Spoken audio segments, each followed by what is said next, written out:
Hi guys, Happy New Year. My name is Mayank Sharma and today is the day 1 of my New Year resolution. So the very first problem that I have encountered is check array formation through concatenation. So let us start by discussing the problem statement. So we are given an array of distinct integers and its name is arr, and another array of integers arrays pieces where the integers in pieces are distinct. Our goal is to form the given array arr by concatenating the arrays in pieces in any order. However, we cannot reorder the integers in each array pieces I. We need to return true if it is possible to form the array from the array pieces, otherwise return false. Let us see an example. We have this target array arr 15,88 and another array pieces 88,15. Definitely I can place this array before the first array, that is placing the second array before the first array, and I'll have my result, therefore I have written true. In another case, when I need to form this array and I have this array to form the given array or target array, I cannot do anything because it is not possible to reorder integers present inside any array of pieces. Let us see another example. Suppose we have this array pieces and I want to form this array. Definitely I can form this by first using this array and then by using the second array and then by using the first array. Then I'll have 98, then 7,88, 2. So yes, I can form this array. Can I form this array also? Let us see. So first I need 94. Yes, I can do this. Then 88. So I cannot use 88 because if I do so, if I use 94, then 88 and then 7, then actually I'm reordering these two elements, right? Because inside the given array pieces, it was 7,88 and not 88,7. This is not allowed. So I cannot form this array. Can I form this array? 7, 2, 88, 94. We start with 7. Okay, no problem. We can use this array first. So 7, 88. This is fine. Then comes 2. So I see here we have 2. But wait a second. After 7 I had 88 in the given array, but here I have 2. And we have to concatenate these arrays. Therefore we cannot use any other element and place it between this array. I cannot use this to place here. I can concatenate but cannot do this. Therefore it is not possible to form this array either. Now let us see the constraints for this problem. Pieces.length is greater than or equals to array.length, which is less than or equals to 100. Sum of pieces of I.length is equals to array.length. Okay, so this is very important because the number of integers that are present inside pieces is equal to the number of integers that are present inside array or our target array. It means that we'll have to use every element that is present inside pieces. So let us see how we can solve this problem. I'll have to iterate over every element of the given array. And when I'm iterating, I need to see if the current element is present as the first element of any array of pieces. So in this case, 94 is definitely present as the first element. So I start from here, move on one by one, not checking every element, but just checking the first element of every array. That is this, and then this. Here it matches. Therefore everything is fine. I move on to the next element, which is 7.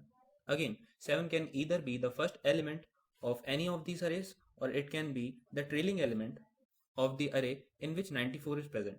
But this array only had one element, 94, so 7 must be the first element of some array present inside pieces. So I look in the first array, the first element does not match with 7. Then I move on to the next array, the first element is 7, and therefore I can see that the next elements in this array must match with the elements that are present after 7 in the target array array.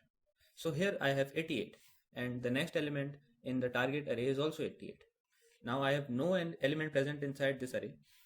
Therefore I am done with this iteration also. Now I look for 2 as the first element of any of these arrays. I again start with the very first array. I find 2. There are no more elements that are present inside this array, and the array array, we have finished iterating over it. Therefore I can say that yes, this array can be formed with the help of the given array pieces. Let us do the same thing for the next array. Again, I'll start looking for 94 as the first element of any array of pieces. This is not the case, neither this, but here I have 94 as the first element of the third array of pieces. So everything is fine till here and there are no more elements that are present inside this array. So I move on to the next element of R, which is 88. Now I try to look for 88. I don't have 88 as the first element of this array. Here also I don't have 88, and here also I don't have 88. It means that it is not possible to form this array because 88 is supposed to be the first element of any of these arrays or the trailing element of the array in which 94 is present. Not the last, but it must be present immediately after 94. But again, this array only had one element and did not had 88 in it, therefore I can say that it is not possible to form this array. Let us see the same thing for the third array. So first I have 7, I look for 7. Here I don't have 7, here I found a match 7. Then I need to see whether the next element after 7 is the next element of this array or not. So the next element is 2, but here the next element is 88. It means that it is not possible to form this array either.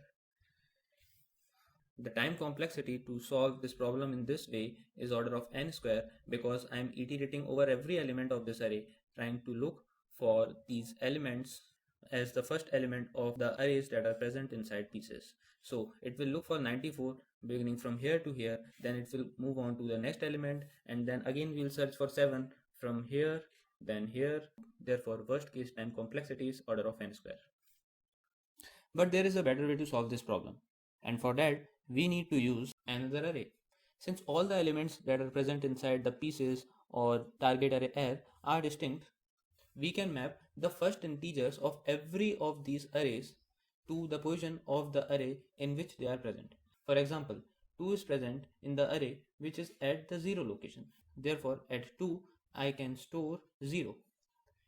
Then for the next array, 7 is the first element. Therefore, I will map 7 to 1 because this array is present at location 1 or at index 1. Then the next element, that is 94, I'll map 94 with 2 because 94 is present in the array whose index is 2. This way when I am looking for the first elements, I'll already know in which array these elements are present. For example, I come here and I see that 94, I look at the position at which 94 is present as the first element, it is 2. Therefore, I look at index 2 of pieces, 94 is the first element, there are no more elements, therefore I move on to the next element of the target array 7. I need to see whether what is the location. The location is 1 at which 7 is present as the first element. I come here, I check for 7 and then I move on to the next element, it is 88. Here also it is 88, everything is fine, 88 is already done, there are no more elements that are present here, and therefore I move to the next element which is 2. I look at 2 and it is present at 0th location of pieces and there are no more elements in target array either, therefore we are done and I can return true. Now it's time to code this problem. Let n be the number of arrays that are present inside pieces.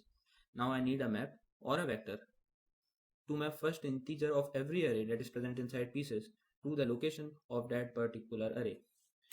I'll use a vector of integer. Let us call this dictionary. Let us have. Now I need to iterate over every array of pieces.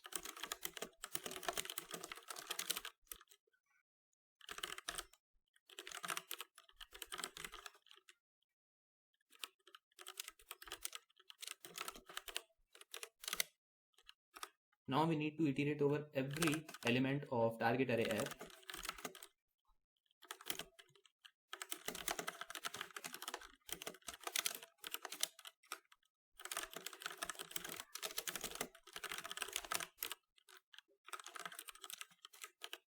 So in this line, what I am actually doing is looking for the array which have AR or I, that is our element, as the first element. If it is present, then position have some positive value, otherwise it will have -1. So if position is equals to -1, then I can return false. Otherwise, I'll iterate over the current array of pieces.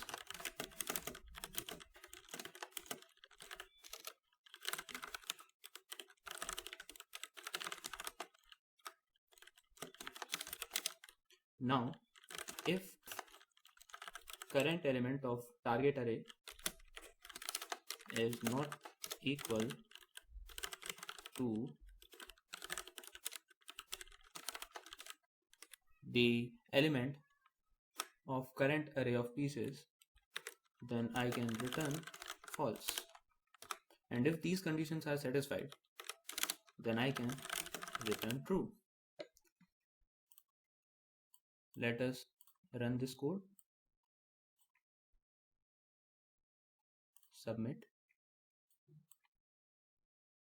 Accepted. So let me reiterate over the code. Let us start from here. I have a dictionary of 101 elements in which I have stored -1. Now I'll look at first element of each array of pieces and store the location of this particular array in a vector. Now I'll iterate over every element of a target array R, and I'll try to look at the position at which current element of target is present. If this is -1, it can only be the case when the current element is not the first element. For example, for this case, I'll look for 94. It is present as the first element, therefore I'll go to some location which is 2 in this case. But when I look for 88, that is the next element, the number that is stored at 88 is -1, because 88 was never the first element of any of these arrays.